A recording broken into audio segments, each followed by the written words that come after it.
오늘 에베소서 4장의 말씀을 갖고 후회하기에 회개합니다. 후회하기에 회개합니다. 이런 제목으로 함께 하나님 말씀을 나누도록 하겠습니다. 지금 우리 모두는 사도 바울이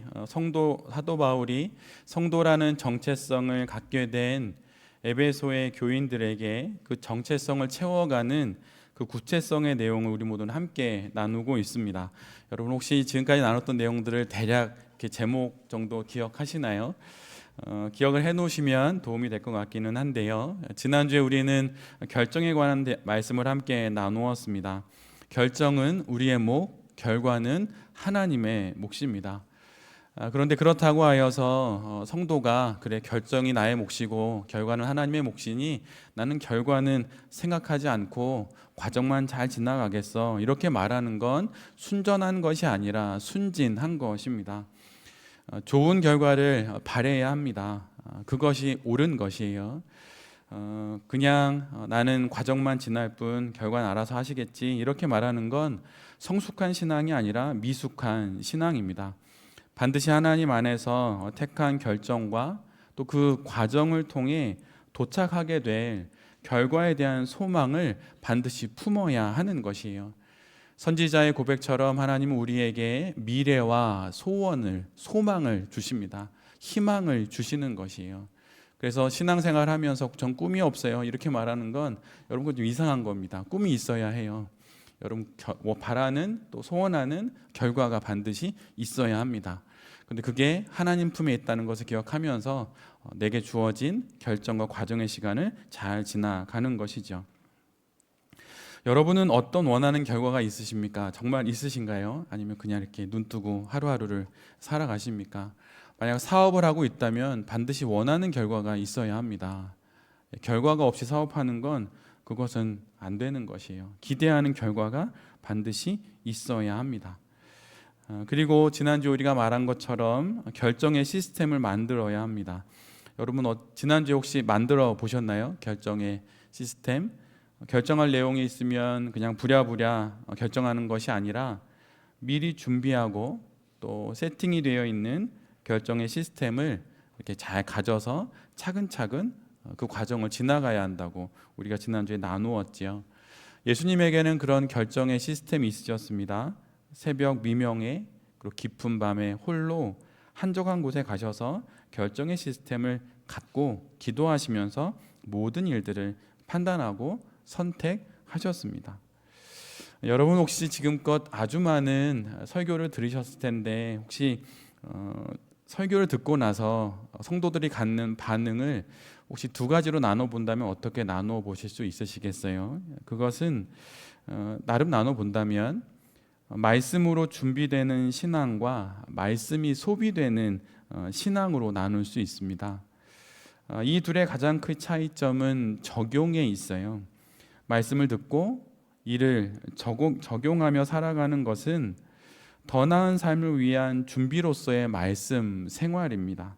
그런데 적용이 없다면 그것은 잠시 잠깐 듣고 스쳐가는 소비되는 말씀 생활인 것이에요.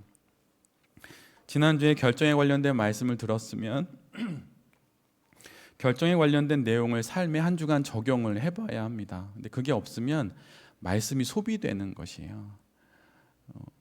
여러분 그래서 말씀이 이렇게 내 안에 잘 차곡차곡 쌓여서 이렇게 성벽을 쌓듯 이렇게 잘 쌓여 가야만 좋은 신앙생활을 할 수 있습니다. 우리가 좋은 설교를 많이 듣고 정말 좋은 목사님들의 설교를 많이 듣고도 우리가 변화되지 않는 이유는 말씀을 듣고 소비만 하기 때문이에요. 그래서 여러분 말씀을 들었으면 말씀을 삶 가운데 적용을 해야 합니다. 혹시 아직 결정의 시스템을 만들지 못하셨다면 한번 다시 결정의 시스템을 꼭 만들어 보십시오. 그리고 또 하나는 우리는 신뢰할 만한 공동체에 속해서 결정을 내려야 한다고 말씀을 드렸습니다. 결정할 내용이 있으면 신뢰할 수 있는 사람에게 조언을 구하십시오. 이런 제안이 왔는데 어떻게 하면 좋겠습니까? 당신의 판단은 어떠세요? 만약 당신이 나라면 어떻게 판단하시겠어요? 라고 이렇게 물어보는 것입니다. 날마다 말씀을 영의 양식으로 먹고 또 또 날마다 하나님과 함께 기도의 입술을 열어 대화를 나누고 있는 그 공동체 안에서 의견을 묻고 꼭 한번 조언을 구하십시오. 매우 유익합니다. 매우 나랑 전혀 반대되는 의견을 준다 하더라도 유익합니다. 사탄은 늘 언제나 우리를 무너뜨리려고 할 때 하는 일이 있어요. 그것은 무엇이냐면 고립시킵니다. 홀로 있게 하는 거예요. 목회자들도 늘 무너질 때 어떻게 됩니까? 혼자 있을 때 무너집니다.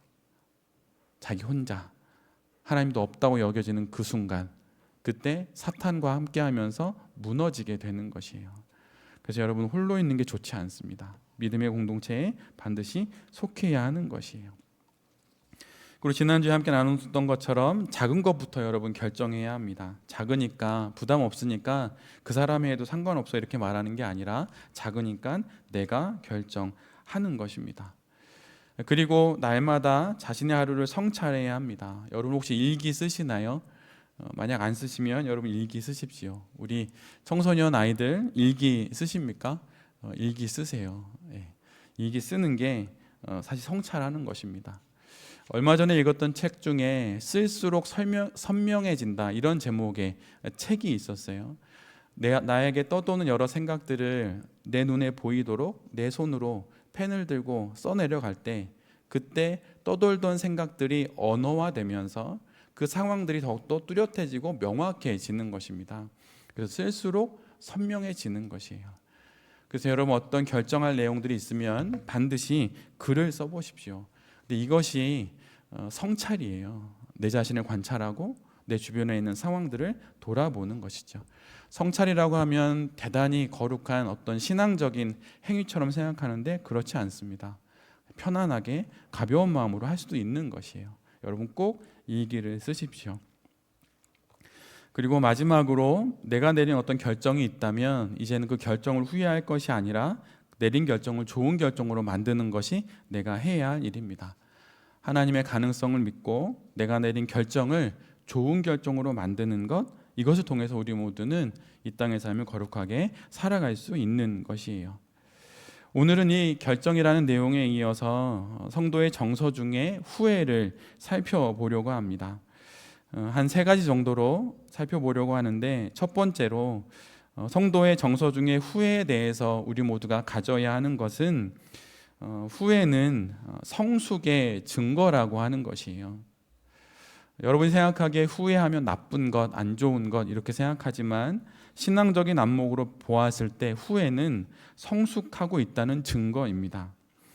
후회라고 하는 말의 한자는 뒤후에 뉘우칠 회입니다. 사전을 찾아보면 이전의 잘못을 깨우치고 뉘우치는 것 이렇게 정의해 놓고 있어요. 또 신앙적으로는 이렇게 정의합니다. 우리의 행동이나 내가 저지른 죄나 또는 일어난 사건이 뒤죽박죽 되어 있는 그 상태, 그걸 바로 후회라고 합니다. 그런데 이 후회는 사실 우리 모두에게, 또 하나님의 말씀인 성경을 읽는 우리 모두에게 낯설은 정서가 아닙니다. 성경을 읽어보면 성경에서는 후회라고 하는 내용을 아주 흔한 주제로 다루고 있어요. 예를 들면 이러한 내용들이지요. 아내를 누이라고 속여서 다른 남자의 침실에 들어가게 했던 아브라함, 동족을 괴롭히는 사람을 돌로 쳐서 죽임으로 이집트의 왕자에서 한순간 광야의 도망자가 되어야 했던 모세, 수많은 우여곡절을 지나 마침내 왕위에 올라서 평안에 이르게 된 그때에 충직한 부하의 아내를 간음하고 그 부하를 죽이게 되었던 다윗, 무슨 일이 있어도 예수님을 떠나지 않겠다고 말했지만 두려움에 휩싸여서 예수님을 부인하고 심지어 예수님을 저주까지 했던 베드로, 예수님을 은 30에 팔아 넘겨서 결국 스스로 목숨을 끊은 가룟 유다, 아직 멀쩡하게 살아계신 아버지를 두고 그분을 졸라서 유산을 받아 집을 떠난 후에 모든 것을 탕진하고 거짓 신세가 되어서 돼지가 먹는 쥐엄나무 열매를 먹으면서 지내야 했던 탕자, 그리고 어리석고 경솔한 서원으로 사랑하는 딸을 인신제사로 바친 입다까지 성경 속에는 이처럼 후회하는 많은 사람들이 기록되어 있습니다. 그렇다면 우리는 어떤가요? 우리는 이들과 좀 다른 인생을 살아가고 있습니까? 우리는 후회하지 않으면서 살아가고 있나요? 아니, 다른 말로 우리는 후회하지 않으며 살 수는 있는 것입니까? 후회하지 않고 사는 삶이 우리에게 가능한 것일까요? 또한 반대로 후회 없이 살아가는 것이 잘 살아가는 신앙 인생의 증거일까요? 여러분, 만약에 후회 없이 살아가는 것이 정말 잘 사는 신앙 인생이다라고 하는 생각이 드신다면 다음의 이야기를 한번 들어보십시오. 실제로 의학에 의하면, 또 뇌과학에 의하면 실제로 온 인류 살아가고 있는 사람들 중에 후회가 없는 사람들이 있습니다. 여러분, 혹시 이들이 부러우십니까? 근데 실제로 후회가 없는 사람들이 두 부류가 있어요. 그 중에 한 부류는 6세 미만의 아이들입니다. 아직 뇌가 완전히 발달하지 않은 6세 미만의 아이들은 후회를 이해하지 못합니다. 사실 그것에는 이유가 있어요. 여러분, 우리가 후회를 한다고 말하지만 후회를 하기 위해서도 두 가지 능력이 필요합니다. 하나는 시간에 대한 개념이 있어야 해요. 과거, 현재, 미래라고 하는 시간의 개념이 있어야 후회가 가능합니다. 그리고 또 하나는 나의 선택에 의해서 달라질 수 있는 미래에 대한 상상력이 있어야 후회가 가능한 것이에요. 시간에 대한 개념과 나의 선택을 바꿈으로 달라진 미래에 대한 상상력, 이 두 가지가 있어야 후회를 할 수 있습니다. 후회를 한다는 것은 지나버린 보이지 않는, 이 내용이 중요합니다. 이미 지나버린 내 눈에 보이지 않는 과거의 후회스러운 사건과 그 결과로 살고 있는 현재를 자유롭게 넘나드는 시간적인 개념을 갖고 있어야 해요. 근데 아직 6세 미만의 아이들은, 그들의 뇌는 그것까지는 발달되어 있지 않습니다. 그리고 또한 후회스러운 결과를 안고 사는 이 현실을 기준으로 더 나은 삶이 펼쳐질 것이라고 하는 미래에 대한 상상의 능력이 아이들에게는 없어요. 그래서 아이들은 후회가 없습니다.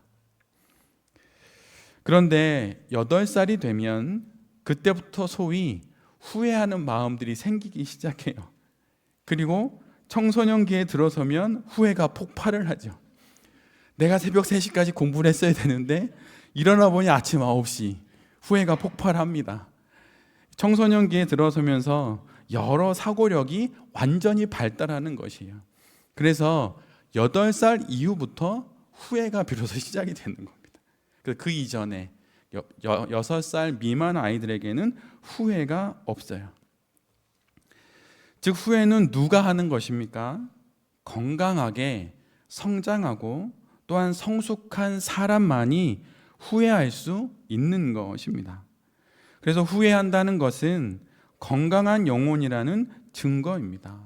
반대로 후회하지 않는다는 것은 미숙함의 증거인 것이에요. 그리고 후회하지 않는 또 다른 부류가 있는데 그들은 성인입니다. 그런데 그들은 뇌의 특정 부위에 뇌병변을 가진 사람들이에요. 이 부위를 다친 사람들은 후회를 느끼는 감정이 결여되어 있습니다. 그래서 그들은 후회를 하지 않는 것이 아니라 후회를 못하는 것이에요.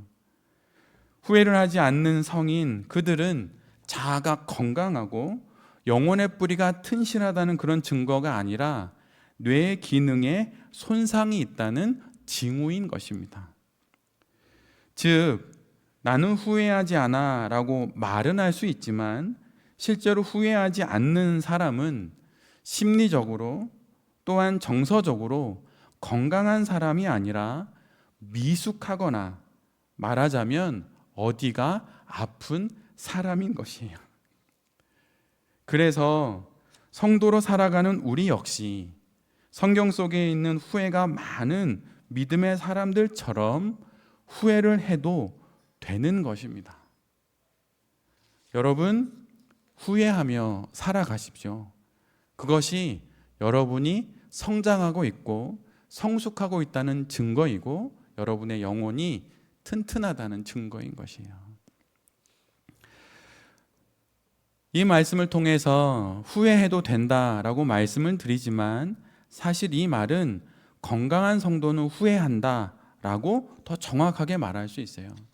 후회 없습니다. 저는 결코 후회 없습니다. 단 하나도 후회하지 않아요. 아직 미숙한 겁니다. 후회를 인정하지 않는 것이에요. 건강한 성도는 전 사실 이게 좀 후회스러웠어요. 그때 이렇게 써야 되는데 그렇게 못해서 지금 이 현실을 살아가고 있습니다. 후회스럽습니다. 이것이 건강한 성도인 것입니다. 그리고 이후로 우리가 말씀을 나누면서 더 나아가서 우리 모두는 이렇게 말해야만 합니다. 우리는 후회를 해야만 합니다 라고 말이죠. 어쩔 수 없이 후회하는 것이 아니라 반드시 후회를 해야만 하는 그곳까지 모든 믿음의 사람들은 이르러야 하는 것이에요. 지난번에 우리가 함께 나누었듯 결정은 살아있는 한 해야 하는 것입니다. 이와 마찬가지로 후회 역시 살아있는 한 하게 되는 것이에요.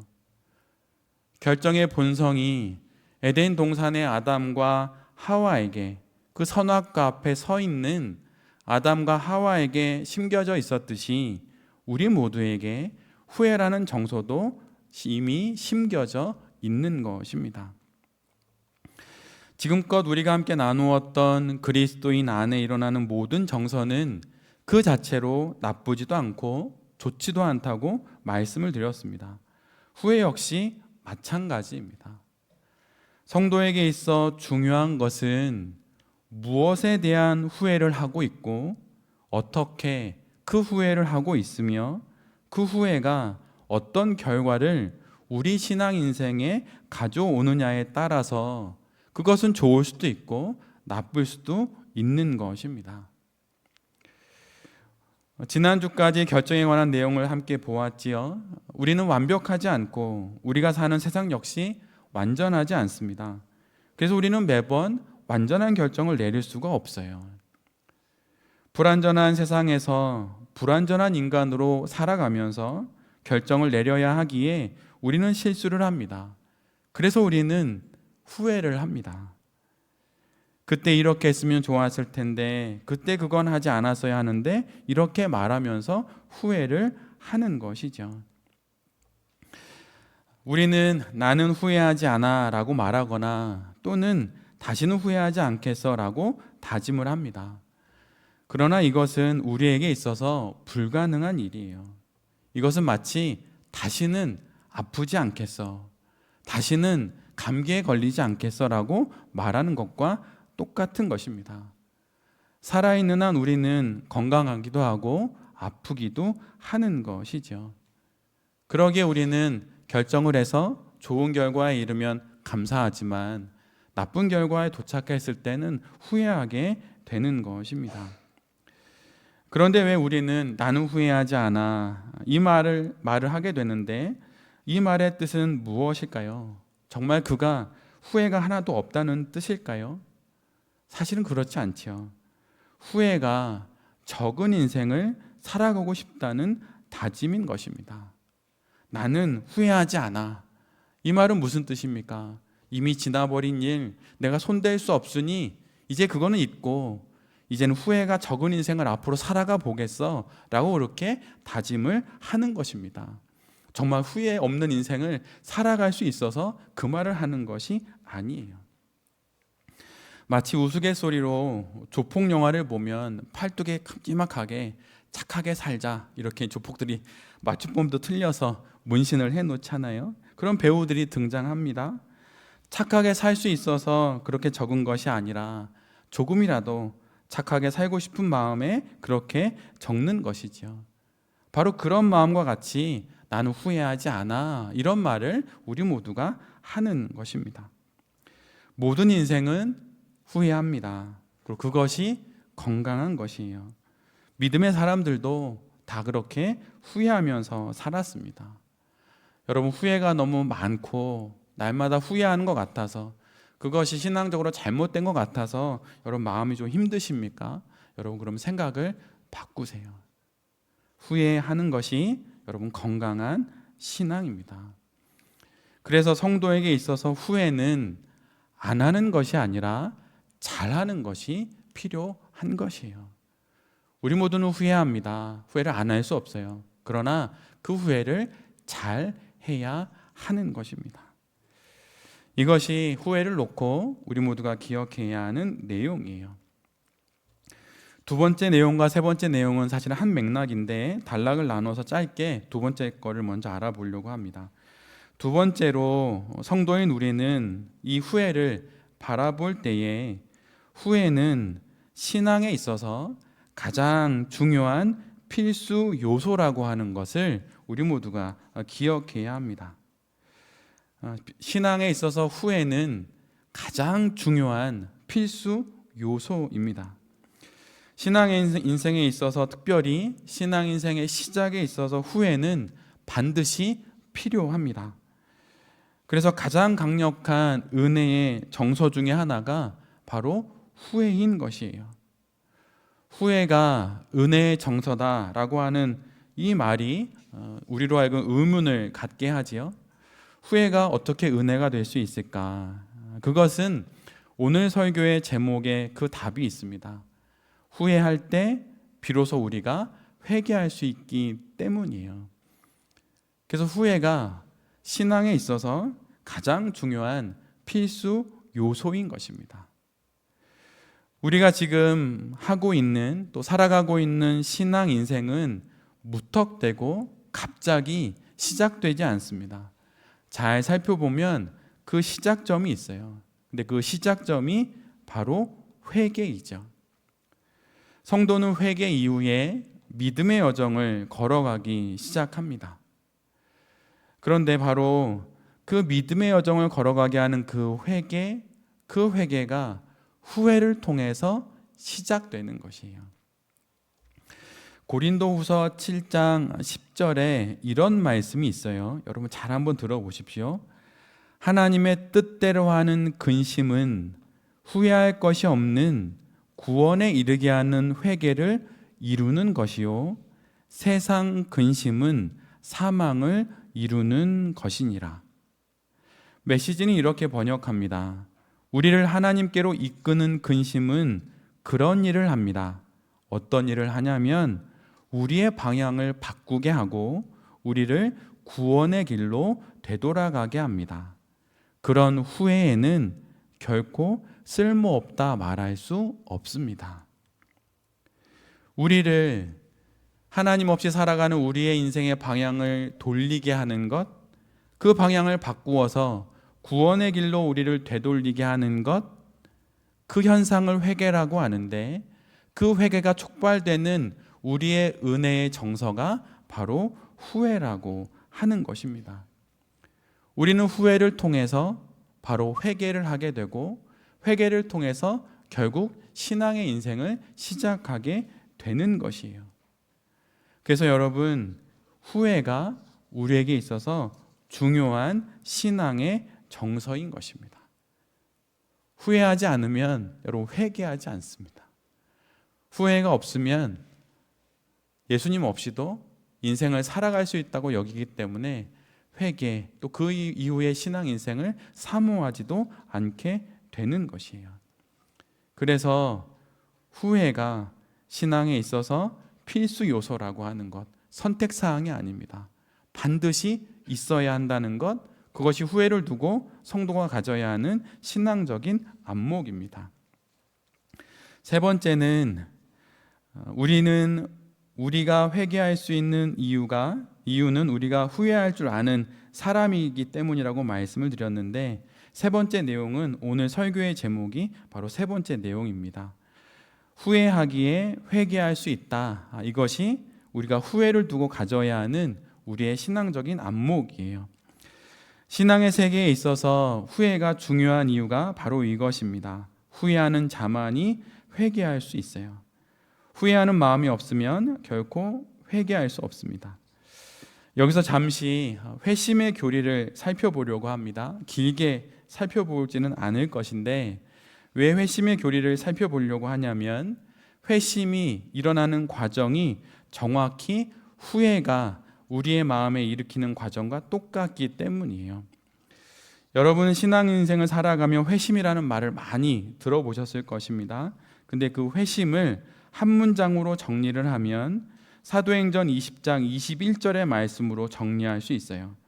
회심이란 하나님께 대한 회개와 우리 주 예수 그리스도에 대한 믿음입니다. 그래서 그 회개의 앞글자인 회와 예수님을 향한 그 믿음, 다른 말로 신심이라고 할 수 있는 그 심자를 따서 회심이라고 부를 수 있게 되는 것이에요. 그런데 바로 이 회심을 사도 바울이 에베소에 있는 교인들에게, 특별히 에베소에 있는 장로들에게 하나님께 대한 회개와 우리 주 예수 그리스도에 대한 믿음이라는 말로 잘 풀어서 설명해주고 있는 것입니다. 사도 바울이 그의 평생을 통해서 복음을 전했는데 유대인을 만나든 헬라인을 만나든 늘 언제나 동일한 복음의 내용을 전했는데 그것이 바로 회심의 교리였습니다. 그리고 그 회심의 교리는 하나님에 대한 회개와 우리 주 예수 그리스도에 대한 믿음이라고 하는 것이죠. 이 두 개가 합쳐져서 회심이 됩니다. 그런데 여기서 회개는, 그 회심에 있어서 그 앞부분인 회개는 그 성격상 과거적이고 회고적인 성격을 띠고 있어요.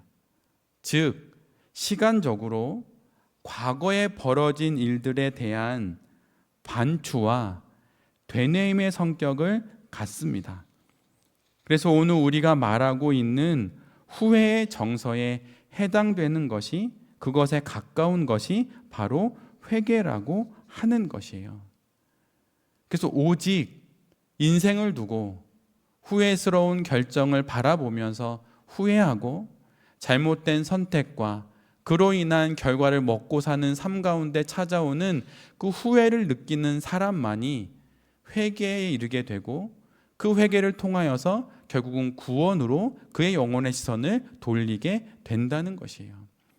후회가 없으면 회개도 없고 회개가 없는 사람에겐 구원이 없는 것입니다. 그리고 여기서 회심의 또 하나의 요소인 믿음은 미래적이고 또한 앞을 내다보는 전망적인 요소입니다. 회개가, 용어를 여러분 잘 머리에 두세요. 회개가 이미 뒤에 벌어진 일에 대한 후회의 마음이라면 믿음은 시간적으로 앞을 내다보는 것이에요. 장차 하나님께서 이루실 일을 믿고 적극적으로 믿음의 마음을 갖는 것, 그것이 바로 여기서 말하는 믿음이라고 하는 것이죠. 그래서 회심의 두 요소인 과거에 대한 회개와 하나님의 이루실 미래에 대한 그 믿음이 바로 우리가 앞에서 나누었던 회개가 가능한 사람이 갖는 두 가지 능력인 과거를 회상하고 미래를 상상하는 능력과 그 맥락이 다 있는 것이에요. 누가 후회할 수 있다고 했습니까? 시간적으로 과거로 돌아가서 그 과거를 회상할 수 있는 시간적인 개념과 미래를 내다보면서 다른 선택을 통해 달리 벌어질 그 미래를 상상할 수 있는 그 두 가지 능력이 있는 사람이 후회할 수 있다고 말했는데, 그것이 정확하게 우리에게 허락되어 있는 그 회심의 교리와 맞닿아 있는 것이에요. 과거를 바라보며 하나님 없이 살아갔던 그 인생을 돌아보며 후회하는 그 회개의 마음과 그것을 통해서 예수님을 믿게 되어서 그 믿음으로 하나님께서 펼치신 미래의 그 믿음의 생활들을 꿈꿔보는 그 믿음의 마음들을 갖는 것, 이것이 바로 회심의 이야기인데 이것이 정확히 후회의 내용과 그 맥이 다 있다는 것입니다. 그래서 오직 후회하는 사람만이 회개할 수 있고 회개하는 사람만이 결국 미래에 대한 믿음과 소망을 가질 수 있는 것이에요. 근데 가장 큰 문제는 우리가 후회를 하지 않아야 하는 것으로 여기거나 또는 과거에 묶여서 매여서 그 후회의 언저리만 돌고 있다는 것이 문제인 것이죠. 후회를 하고 있는 것이 문제가 아닙니다. 그 후회가 회심처럼 우리로 하여금 미래로 나아가는 그 길을 열어주고 있음에도 불구하고 그 길로 나아가지 않는 것이 문제인 것이에요. 그래서 지금 여기서 후회하는 것이 바로 은혜인 것입니다. 어둠을 통과하지 않고 새벽에 이룰 수 없듯이 후회하지 않고 회개에 이룰 수는 없습니다. 후회의 정서가 있어야만 회개할 수 있고 예수를 그리스도로 믿는 회심이 일어날 수 있는 것이에요. 지금 여러분 후회하고 있는 것이 있으십니까? 여러분 그러면 그 후회를 갖고 예수 그리스도를 믿는 그 믿음에까지 나아갈 수 있도록 그 후회를 잘 사용하십시오. 지금 우리가 후회를 한다는 것은 그 내용을 잘 살펴보면 과거에 놓치고 싶지 않은 기회를 놓쳤다는 그런 뜻이지만 동시에 미래를 향해서는 또 다른 기회를 잡고 싶다는 그러한 말이기도 한 것입니다. 후회는 이처럼 양쪽의 측면이 있는 것이에요. 회심의 양쪽의 측면이 있어서 과거에 대한 회개와 미래에 대한 믿음을 갖는 것처럼 후회 역시 이미 벌어진 일에 대한 어떤 후회의 마음과 함께 앞으로 다가올 인생에 또 다른 기회를 잡고 싶다는 그 소망까지 그 후회에 담겨져 있는 것입니다. 그런데 앞에서 말씀드린 것처럼 문제는 우리는 또 다른 기회가 주어질 미래보다는 놓쳐버린 과거의 기회에 아주 더 많이, 정말 아주 더 많이 몰두하고 있다는 것이에요. 저를 찾아온 이제는 한국에 없으신 어느 목사님의 이야기를 짧게 해드리고 오늘 마무리를 하려고 합니다. 그 목사님은 20대 후반에 하지 않아야 할 일을 저지르셨어요. 저보다 연배는 아래이시지만 이미 40대 후반, 50대를 이제 살아가고 있으시겠죠. 근데 그 후회를 20년 가까이, 아니 30년 가까이 그 후회를 계속 하고 계십니다. 목회자이니 얼마나 많이 기도를 했고 또 얼마나 많이 하나님께 회개를 했겠습니까? 그런데 돌아보면 또다시 그 후회를 하고 있고 그 후회의 언저리를 돌고 있고 그것이 너무 답답해서 저를 찾아와서 그분과 함께 몇 년 동안 이야기를 나눈 적이 있습니다. 괴로워하는 그 목사님을 볼 때마다 저도 마음으로 많이 울었고 그 목사님께 이제는 됐다고, 그 정도면 됐다고 그렇게 말씀을 드리며 그분과 교제를 나누었던 적이 있습니다.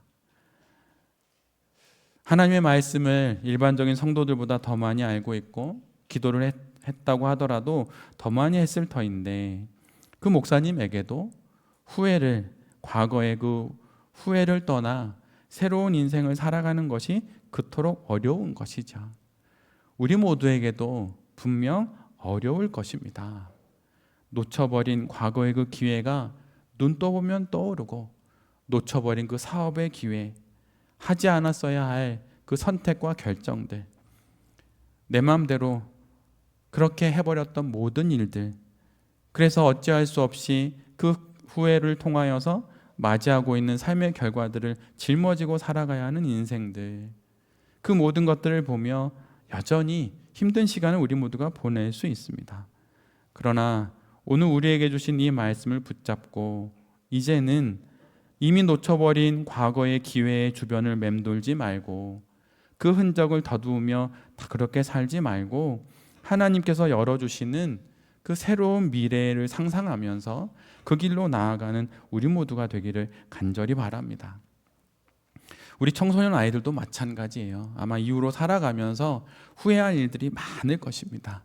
근데 여러분, 그것이 나쁜 것이 아니에요. 여러분이 어른이 되어가고 있다는 것이에요. 그리고 그 후회를 혼자 하면 그냥 한숨 지으며 내뱉는 인간의 넋두리에 지나지 않겠지만, 하나님을 향하여서 후회를 하면 그것은 기도가 되는 법입니다. 성경을 보면 70번씩 7번이라도 용서하라는 말씀이 나오지요. 이 말씀의 참뜻은 무엇입니까? 하나님께서 우리에게 그리 하신다는 것이에요. 기회를 준다, 또 준다, 70번씩 7번 기회를 준다, 그렇게 말씀하시는 것입니다. 모세가 살인자라는 자신의 과거를 바라보며 40년을 후회하며 그렇게 인생을 살아갈 때, 하나님은 도망자인 모세를 이스라엘의 지도자로 바꿀 미래의 기회를 엿보고 계셨던 것이에요. 우리는 후회하지만 하나님은 기회를 찾으십니다. 우리는 부족함과 모순과 결함과 실수투성이이지요. 그러나 동시에 참으로 믿을 수 없을 만큼 하나님의 사랑을 받고 있는 존재입니다. 혼자 하는 후회는 자기 파괴적이지만, 하나님과 함께하는 후회는 자기 건설적이라고 말씀드릴 수 있어요. 혼자 하는 후회는 과거의 회상일 뿐이지만, 하나님과 함께하는 후회는 회복의 은혜가 시작되고 있다는 그 증거인 것입니다. 여러분, 후회하지 않으려고 생각하지 마십시오. 그것은 숨 안 쉬고 살아보겠다는 결심이에요. 되지 않는 일이에요. 여러분, 후회하십시오. 후회해도 됩니다. 그러나 그 후회를 잘 하십시오. 혼자 하지 말고 하나님과 함께 하십시오. 그럴 때 하나님께서 앞에서 나누었던 그 후회 많았던 믿음의 사람들을 이름을 바꾸어 아브라함이 되게 하고, 그 살인자요, 그 실수 많았던 다윗을 위대한 예수 그리스도가 나오는 그 혈통으로 삼아 주셨듯이 우리의 인생을 그렇게 바꾸어 주실 것입니다. 다시 한 주간 인생을 살아갑니다. 3월 말을 지나면서 1사분기를 마치고 이제 4월 새봄과 함께 2사분기를 시작합니다. 후회하지 않으려고 하지 말고 잘 후회하십시오. 그래서 잘 후회하여서 이미 지나버린 과거는 회개하고 다가오는 미래는 믿음으로 소망하면서 이 땅의 삶을 잘 살아가는, 또한 아름답게 살아가는 우리 모두가 될 수 있기를 간절히 기도드립니다. 아멘.